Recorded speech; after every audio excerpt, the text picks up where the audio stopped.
Everyone's excited. I feel like it's been a long time coming, right? For two reasons. I just don't think he has it anymore. Melo's the it. role he didn't want in Oklahoma City.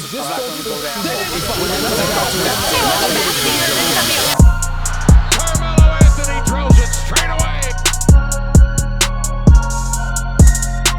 What's going on, everybody? Welcome back to another episode of Control the Narrative, a podcast where we control the narrative that the media creates. If you're new around here, subscribe to catch our weekly podcast. And if you're a returner, a subscriber, or better yet, a Control the Narrative member, we appreciate you as always. Episode 82. We're a little over, is it 2 weeks or 3 weeks? 2 weeks since the news came out that Melo's heading to LA. I'm sure you can tell in my voice that I'm not as depressed as I was 2 weeks ago or a week ago, but this is going to be the last podcast we have for maybe a month until the regular season gets closer and we kind of figure out our game plan of like, yo, what are we going to do? Because I don't want to just keep talking about the same thing. So I brought somebody in from the Lakers world who knows a lot about the Lakers and can give us a perspective from the Los Angeles Lakers side of things as, in terms of how do they feel about Melo? What do they think about the team and all that shit? Because we're kind of in this Melo world. So we want to bring somebody on from the outside that can, talk to us a little bit. And I'm going to do that by bringing on my guy, Omar, from the Late Night Lake Show podcast. Omar, how's it going, bro? Good, man. Happy to be here and an absolute pleasure. Thanks for having me. Of course, bro. We were just talking off camera. Like, I don't really listen to Lakers podcasts or watch Lakers podcasts. So I had to tweet out like, yo, somebody DM me some Lakers podcasts. And I can't remember if yours was DM'd or how I found it, or if I searched from Twitter. But, you and the other three guys you got going on over there, I think it's an underrated podcast for everybody listening, based on the little bit that I watched. For everybody listening, go to our YouTube description of this video and go check them out. We'll put all their links and shit in the bio. So, Omar, appreciate you taking some time out, man. Oh, absolutely, man. I'm excited. Cool. I'm excited to talk about Lakers and Melo, of course. Let's do it, man. Let's get into it. Like I said, it's been, I think, exactly 2 weeks since the Woj bomb came out.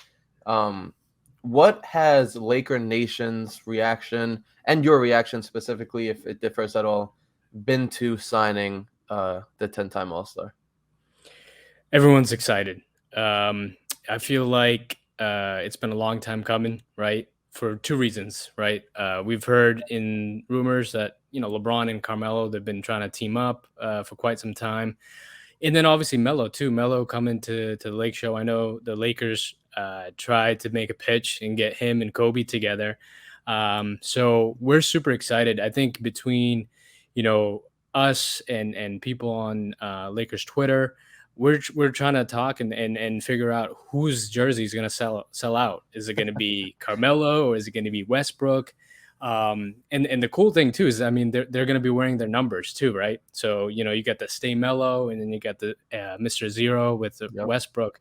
So we're really excited, man. I mean, in terms of what Melo brings and the type of player he is, I mean, if you grew up watching basketball and just the idea of a bucket getter, that's Carmelo Anthony. And there were so many battles that he had with Kobe Bryant. And, even the interviews that he's given with like Spectrum Sports, which is like the local Lakers broadcast and whatnot, he's ready to, he's pretty much accomplished everything, right? As a basketball player, he won in Syracuse and then came to the NBA and is just, exceeded expectations. But the one thing that he mentioned in his interview is that he's ready to take on whatever role to win a championship, because that's the one thing that's missing in his trophy case. So we're excited. We're happy for him to don the purple and gold. Yeah, it's, from all of us who watch the podcast and follow us on IG and Twitter and everything, it's really weird because obviously you mentioned it, Melo and Kobe were going at it in the conference finals, and the Nuggets Lakers was always a big rivalry when Denver was good with Melo. And then New York, LA is always going to be a rivalry no matter what sport. Yeah. And then you look at the Melo LeBron, and they've always played against each other, whether it was New York, Miami, or Cleveland, Denver, whatever it was. So now to kind of have all these things meshed together, it's really weird. It's like for us as Melo fans to be like, yo, like the Lakers were always the enemy, and like, whether it was Kobe or LeBron or like whoever, like we always hated the Lakers. And now to be like, oh shit, like people are tweeting me, yo, you see this yellow, they got the Melo Lakers jersey up for sale. And I'm like, bro, like I can't believe that, like I'm probably gonna have to get a Lakers jersey. It's wild shit, but it's cool to hear that everyone's excited. Have you heard any, like, I don't say criticism, but any hesitation about Lakers fans signing Melo? Or do you feel like because of how Melo's taken back seats in Portland, Houston, and OKC, whether people want to talk about that or not, that you guys feel like, all right, well, he did it there, so he's going to do it here? Yeah, I think that's where everyone's mindset has been at, is that he's, first of all, I mean, he's really changed. Like I talked about this on the podcast, that he's transformed his body. He's like super lean now, and he's like adapted to the way the game is played, like, because it's super fast and transition. And he's accepted that role, a reserve role, and whatever it is he needs to do for Houston or Portland. He's like clearly shined in that role. Like people were talking about how he got blackballed and it was out of the league for no reason really in particular.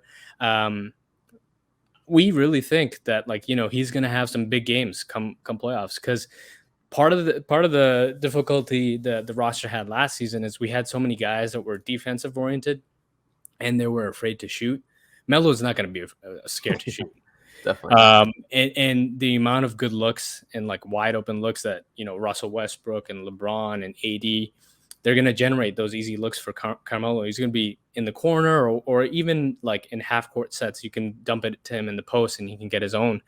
We're excited for that type of versatility, because one thing that you see, especially when you come to the playoffs, it's all about roster versatility and playoff matchups, right? So like you can, change your lineups and rotations in a way where, one series Melo is going to play maybe 20, 25 minutes. Another series he may not, but he's accepted that, right? And we had, like, as Laker fans and everyone, there's that confidence there in Melo, and especially what he's saying in the interviews and the pressers, right?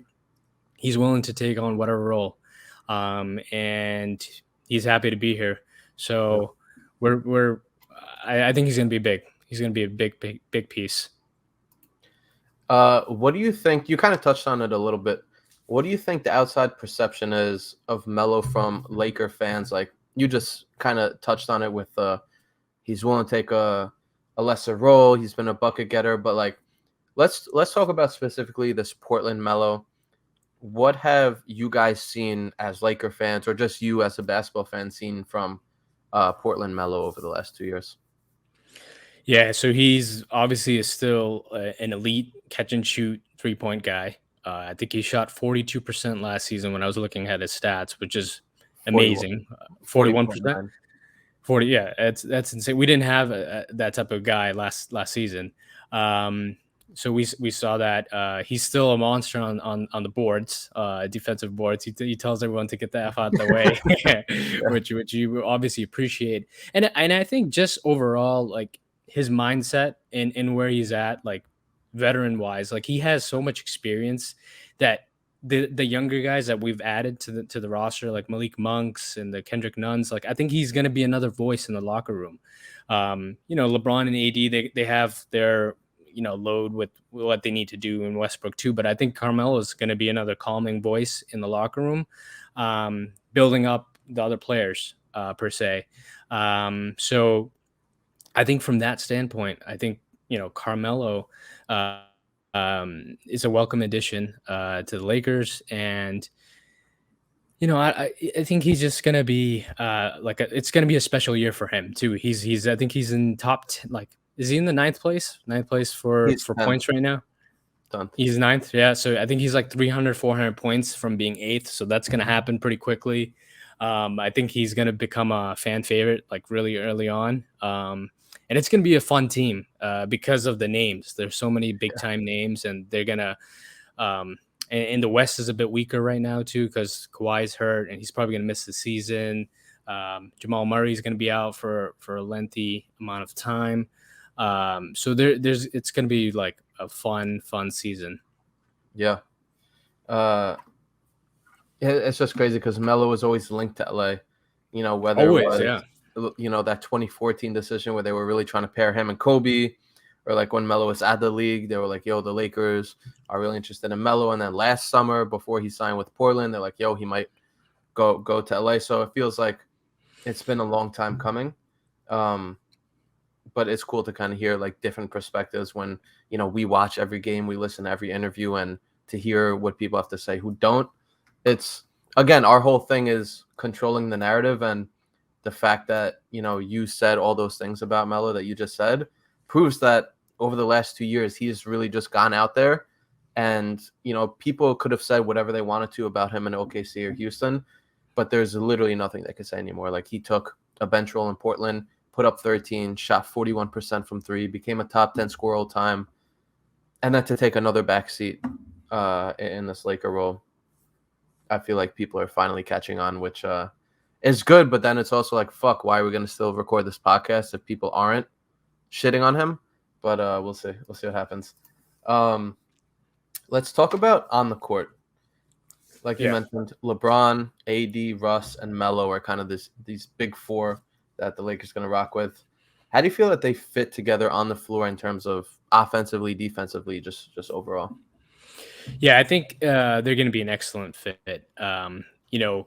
The way, so obviously Russell, Westbrook, and LeBron, that's going to be an interesting, combination to see how that fits.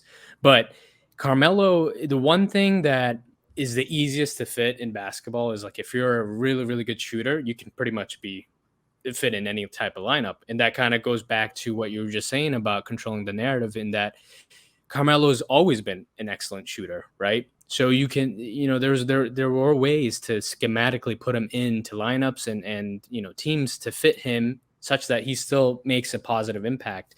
And I think the way that the Lakers are going to play this season is that, LeBron and Russell Westbrook are going to attack the basket, and they're going to apply tons of pressure to the rim. And the defense is going to need to make a decision. Do I leave Melo alone in the corner, or do I, help the defender on Westbrook or LeBron that's trying to go to the basket?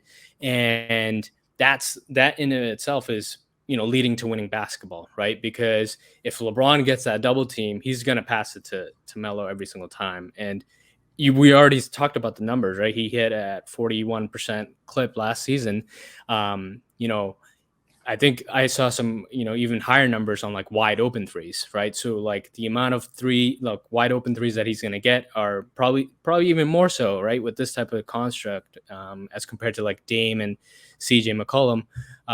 And no disrespect to those guys, but obviously, Westbrook, AD, and LeBron are just, that's a monster team right there. All disrespect to CJ, but yeah. So I think he can fit like really well. I mean, the way the NBA is played in today's game now, right? It's like you either shoot threes or you attack the basket. It's like all layups or threes, and he can still do that at a high clip. And then the other thing too, like last season, I talked about this briefly, and it's that last season the team was so defensive oriented, and they're like, okay, we're just gonna let LeBron and AD figure it out on offense. This season, they've kind of shifted and like built out a roster, that leans toward offense heavy. So, a lot of times when offense for us, like it got stagnant, there would be like, we would run into like droughts of like 3, 4, 5 minutes plus. Now we have another, weapon in Carmelo Anthony. You can just throw the rock in the post and he can get his own, right? So that's the excitement that we have, that, the added versatility, and he can fit because of his shooting prowess, Yeah. So I think he's going to be huge for us. Let me ask you a question about Kuzma. I think his whole situation in Yeah. LA has been really interesting because, obviously they traded for Anthony Davis, they traded Lonzo and Ingram, and they kept Kuzma. And he was put in a position where he had the opportunity to be the third scorer on the team, and he Yeah. didn't really live up to that. Were they putting him in a lot of spot up shooting positions like you think they will with Melo? Do you think they gave the ball to him and he wasn't a great one-on-one offensive player? Like, what do you think of Kuzma's game and why he didn't really work in LA? Yeah, so there's a lot of things, right? So one thing is that Kuzma could never like develop a consistent shot. So defenses would never respect that, right? And then the other thing too is that Kuzma, another thing that he never developed like some sort of like a handle, right? So he can't really like beat you off the dribble. So if defenses know you can't, this guy can't beat me off the dribble, that's one, right? And then he can't shoot that well, I can back up a little bit and then let him either take a shot or try to attack me. But then he's not the most athletic guy or the fastest guy. So you need those types of things to kind of set you apart when you're, in the NBA, right? So you either got to be an elite shooter or you got to be quick and fast and jump high, or you have a really nice handle. He didn't have any of those things. We tried using him in catch and shoot and spot up positions, but it's again that the shot was just Yeah.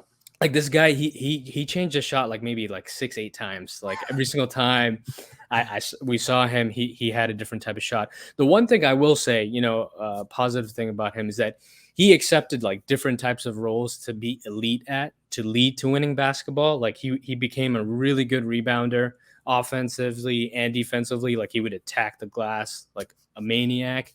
And then he started to play like really, really sound defense, like positionally, like he would use his length and quickness to get in front of like the bigger wing type players so that, you don't have to put AD or LeBron on those types of guys and you can kind of rest them throughout the course of the game. So he started to pick those things up. And he was still a really good cutter. So that definitely helped us out on that championship run. Last season, I think it was just tough, right? Obviously, Kuzma's role in bringing in Dennis Schroeder, like they were still trying to figure that out. Yeah. The short off season after the bubble, and then COVID was tough. You know how it was last season, and then the injuries. Like LeBron missed, I think, 20-ish games, and then AD missed like 30 games or something like that. So they never kind of got and built that continuity that like they did that first season. So it's just so hard to kind of analyze Kuzma, especially his last season in a vacuum, because there were so many other factors. And basketball at the end of the day is a 5-on-5 game, right? It's not just 1-on-1. So it's just hard. But yeah, that's fair. The reason I ask is because, before the Lakers traded for Russ out of nowhere, it felt like a lot of people were saying like, yo, what about the Lakers for Melo? That makes a lot of sense. And it did make sense for me on the court because I was thinking like, all right, this was before they had Russ. LeBron is going to be the primary ball handler. AD's still going to get his shots. He's probably the best player on the team. I don't know how you feel about that right now. But Melo could be that third guy. Like he could be the guy that they go to when, AD is on the bench or when they need a bucket at the elbow, whatever. When they got Russ, how I feel about it is now you have LeBron and Russ who are both very like primarily ball handlers who don't really play that much off the ball. Like LeBron's not a spot up shooter guy. Westbrook's not a spot up shooter guy. In my opinion, none of them really cut like they don't really add a ton off the ball. Their best basketball is played when they have the ball in their hands. Yeah. You look at AD, and like I said, I think he's the best player on the team from an outside perspective. They're going to make sure he gets his shots. So now when you have LeBron and Russ, who both handle the ball a lot, you have AD, who they're going to make sure they get his shots. He gets his shots. My mind as a Melo fan obviously goes to where does Melo fit? And like you mentioned, and a lot of people mentioned, is like, yo, he shot 41% from three, and like he's going to be a great, spot up shooter for this team. And I don't want to say comeback, but my like counter argument to that is that, he's a top 10 scorer in league history, and it wasn't by spotting up in the corner, shooting threes. And another thing that people who don't watch Melo all the time or like just don't even play basketball realize is that like some players are rhythm players where like Right. J.R. Yeah. Smith, like I'm wearing like a J.R. Smith t-shirt, my Nice. Yeah. favorite player of all time. He was a rhythm guy. One game he could go 1 for 13, and the next game he Right. could go like 9 for 12 because like he's either feeling it or he's not. So I say all that to say in Portland, this past year he didn't get as many ISO touches as he did the year before, but when he did, and when he like got to, it sounds so stupid, but when he got to touch the ball like in the game and like shoot a shot or shoot a free throw or whatever it is, it got him in a rhythm. So I'm just worried about Melo sitting in the corner the entire game, then them kicking it to him for three when he's not really in a rhythm, and then starting 1 for 5 from three or 2 for 6, and then them being like, yo, like let's go away from him, and then shit goes downhill. That's kind of my like devil's advocate, kind of anxiety thing where I'm like, fuck, like I can see how this won't work. And that's why I asked about Kuzma, because you mentioned Schroeder last year, and like who was the third option last year? Was it Schroeder or was it Kuzma? Yeah, it was supposed to be Schroeder, and Schroeder. he was that like pretty much the regular season. It didn't pan out like towards the end of the season because he got COVID like right before, and it was tough. He had tough playoffs, but I would say Dennis was the third option last season. Yeah, because that's why I asked about Kuzma in terms of like his role offensively, and Melo will probably have a similar role to him last year on the team, but. Yeah, I would think. So it all depends on like where Melo falls within the rotation, because I think he's gonna come off the bench at least in the beginning, and then if obviously things change, then he may start. But I think he'll come off the bench, and he'll definitely play with one of the primary creators, so not both. Sure. So I don't know how they do the rotation. Like I don't know if LeBron comes off first or Russell comes off first, whatever it is. I would prefer the lineup of like LeBron and Melo together, like running the second unit. And then that's where I would see, them going to the post a lot and giving the ball to Melo. So one thing I will say, right, in watching Lakers games, we've ran a very archaic offense. So we do like throw the ball in the post a bunch. So like whether it was AD, right, or LeBron, but our 4 last season was Markieff Morris. He got a ton of post touches. So like we talked about, you were just talking about rhythm. When he got those post touches, and he was pretty decent at it too. Like he would get those fadeaways or kind of like back his guy down and just get like a hook shot. It would impact his like shooting, right? And then he would get that shooting rhythm. Yep. And start hitting those 3-pointers. So I could definitely see him still get his post touches. I just don't know how many, because like you said, there is like, just to play devil's advocate, there are so many mouths to feed on this team. Like even if you compare it to the Trailblazers team, you have AD, LeBron, and Russell, and depending on the pecking order, right? Like there's going to be a lot of shots. The other thing I can see him get too is like transition buckets too. Like he can still, run up the floor with whether it's Russell or LeBron or whatever it is. I could definitely still see that happening too. But, for Melo fans, I think he still will get his fair share of post up possessions. Because like I said, we run a pretty oldish offense, so unless things change, which is possible. But I here's the thing: I don't when you have LeBron and Westbrook, you kind of don't need to worry about the offense because they're pretty much heliocentric, like primary creators, and they're just going to figure it out. I think it's just a balance that the coaching staff and the team kind of needs to strike with. Who does he like? Which creator he plays with better? Like. I haven't like looked at. I know he's played with Westbrook, but again, he was playing with Paul George too, so he's kind of like the third or second option depending on the given night. But I think if you stagger LeBron and Westbrook, then he can kind of become that second option in that lineup, which I think will then help him stay in rhythm throughout the game. Fair point. 2 things I want to just point out real quick before we move on to the next one. Next question is like, I think the archaic offense, it's kind of wild that we're in 2021 and like for me getting excited about an archaic offense, not named the triangle, number one, because we saw how that worked in New York and in Yeah. 2017 and 16 and 15 and all that. That's good to hear. And then also that Markieff Morris, like if Markieff Morris was getting post touches, I feel confident that Melo will. So that makes me feel a little better, Omar, if I'm being honest with you. Yeah, and I think they play the same position too. We didn't Yeah. bring back Morris. Like when we got Anthony, it was pretty much like semi writing on the wall that we're probably not going to get re-sign Morris because he's not going to get shots at that point because Melo's going to get it over him. Interesting stuff. Another question I have for you is, obviously, you have a super team. A lot of people calling the Lakers a super team. Even bringing like Dwight and Melo, like they are obviously not what they once were, but they are still really productive role players, and they've been able to transition from, Dwight being one of the most dominant big men of his era to Melo being one of the best scorers of all time to now Dwight is, he's always been a great defender, but Dwight is still on his defense shit, and he can catch alleys and rebound and things like that. And we could talk for a few minutes about what Melo can do, but I say all that to say, is it championship or bust for this team? Like, do you feel like if this team gets to the finals against Brooklyn and loses, like, would that be a successful season for the Lakers?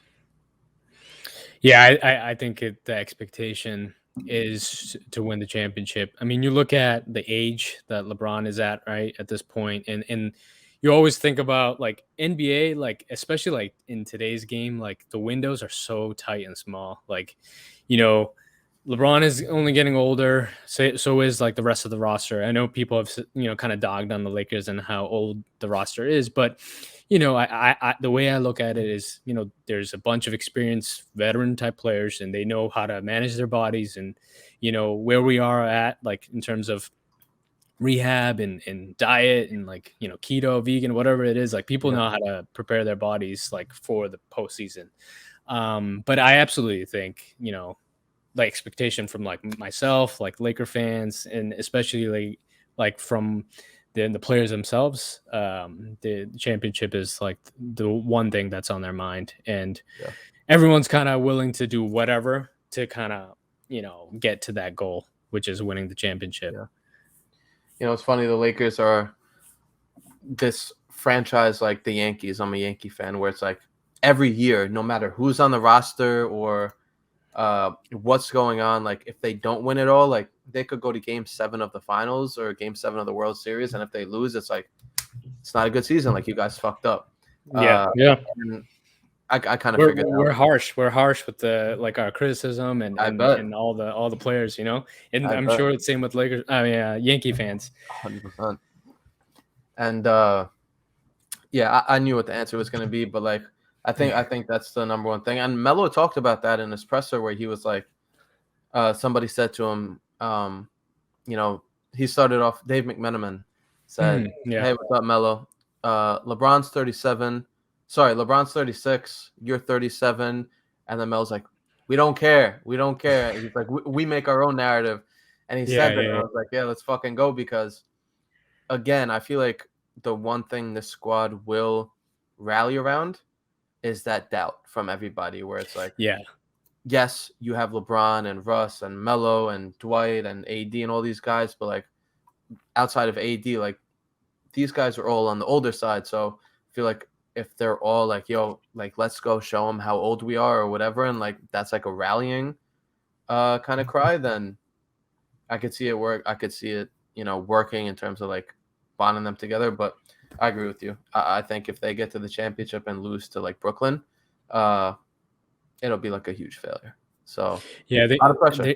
They're gonna be pissed. I mean, oftentimes like players, they're like how insane these guys have to be, like with the regimen and food, and like they're like at the gym at like 6 a.m. They get shots up, they go work out. Like these guys are already like maniacs. Like when it comes to basketball, they look and try to find like any type of motivation they can, right? Like people are already talking about like how is the fit gonna be with Westbrook, AD, and LeBron, and how's Melo gonna like this, and Dwight Howard, and and the age thing. Like that's the motivation that they need. Like especially like when players, like when you've kind of won and you've been at the top, like you need more like fire to add, to the ammunition.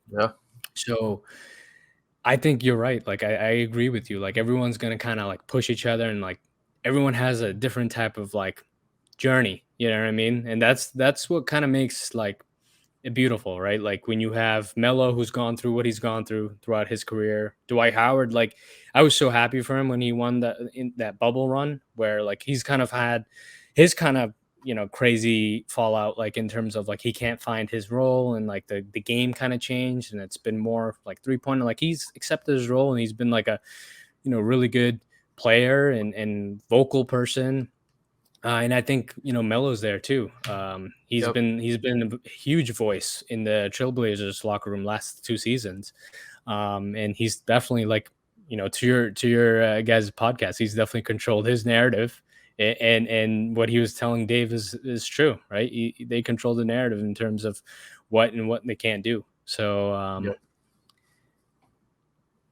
And then also, like, last thing on that is, especially Melo and Russ, who both haven't won, to have an opportunity, like a real opportunity, not like, best case scenario, this Thunder team can compete with the Warriors like they were in 17-18. Like, no, this Lakers team is going to be there at the end of the year. And Melo's been out of the first round 2 times in his career, which is one of the craziest things. Like, I know there's a lot of crazy shit when you go back, and like there was a clip of All the Smoke podcast. Melo's on the episode this weekend. They were talking about, damn, if the Pistons drafted you, Melo, your whole career would be different. They already had Billups and Ben Wallace. Oh my God, yeah, they got Milicic, right? Yeah, and they Darko Milicic second overall, and Melo was just talking about that still haunts him to this day. Like, you imagine a dude like Melo who almost single-handedly wins a college championship for Syracuse.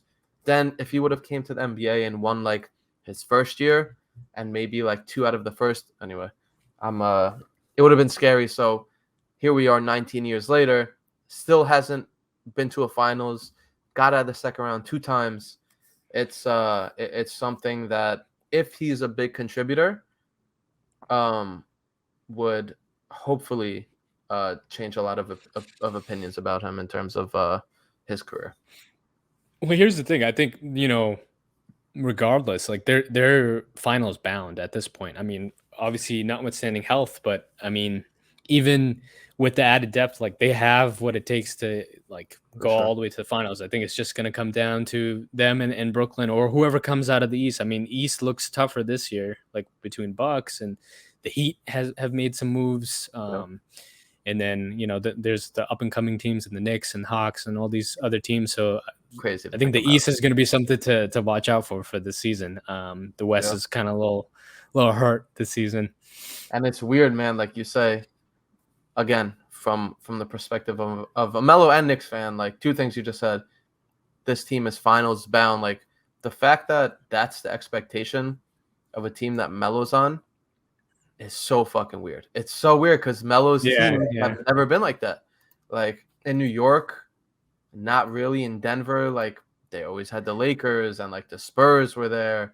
And that's the crazy thing. You were just talking about the Knicks teams, but like his Denver teams were so good too. It's just that he just ran into Kobe and the Lakers, and they were obviously just like one notch above. But if they aren't there, then 100%. Melo and the Nuggets are 100% going to the finals. Going to the finals, and nasty team. In 2009, the Lakers smacked the shit out of the Magic in the finals. So the Nuggets, that 2009 conference finals was the NBA finals. It's like when that was crazy. He hasn't been to a finals. Like, those were the 2 best teams that year, the Nuggets and the Lakers. I'll get into it when we get into the last bit. I was just gonna say that, but let's do it. Omar, we're at the last question right now, and before I let you go, we allow all of our guests to control a narrative. Doesn't have to be Melo related, doesn't have to be basketball related, doesn't have to be sports related. I think we kind of have an idea on what it is based on what you just said, but I'm going to give you the floor and let you control a narrative. Absolutely, man. So what I wanted to get into is that context, right? Context is very, very important. So we were just talking about the Denver and Lakers Western Conference Finals, right? But the Carmelo Anthony and the Denver Nuggets ran into like the smash mouth Lakers led by Kobe Bryant and Pau Gasol. But we often, forget that Carmelo Anthony and that Denver Nuggets team was a solid team, right? And we kind of, there's like a negative light to Carmelo Anthony because he didn't make the finals, right? But we don't give it context that he ran into like arguably like the top two best shooting guard ever to play basketball, right? And that's no knock on, Carmelo Anthony, right? He gave it his all in that playoff series. So my thing is like we need to appreciate basketball and the players that play basketball and the legends that we have, right? Carmelo Anthony's still playing basketball. LeBron James is still playing basketball. For me, like it's too much like, back and forth when it comes to, this, that, there's this, player stand. I'm already seeing it with Luka Doncic versus Trae Young. Like, man, I just want people to appreciate basketball and what these players do, you know, is special from their own perspective, right? Like, Carmelo Anthony, what I know and always remember him, like I always, even though I was a Kobe fan, I still to this day try to emulate parts of his game, like one dribble pull-ups in the post, try to get my fadeaway down from my right or left shoulder, whatever it is. And the one thing I'll never forget is how, and he still, I mean, obviously he still has the jumper, but like how smooth his release is. Um, so I just want like people to appreciate basketball, and it's not so much like, look, I'm a Lakers fan, you're a Knicks fan, and we're having like an amazing conversation discussion, right? Like, in terms of like when we're watching basketball, we can go at it, right? But like if you take a step back and just appreciate basketball and the overall sport, it's an amazing thing. And I just want to control that narrative in the sense that it's you need to add context to certain things, and we just need to appreciate, greatness when we see it. Well said, man. We talk about shit like that all the time where, I personally think championships don't equate to greatness in terms of players. Like when people say Jordan had 6 and Kobe had 5 and LeBron, like it's all about situations. Like if Melo gets drafted to Detroit, he's a multiple-time NBA champion.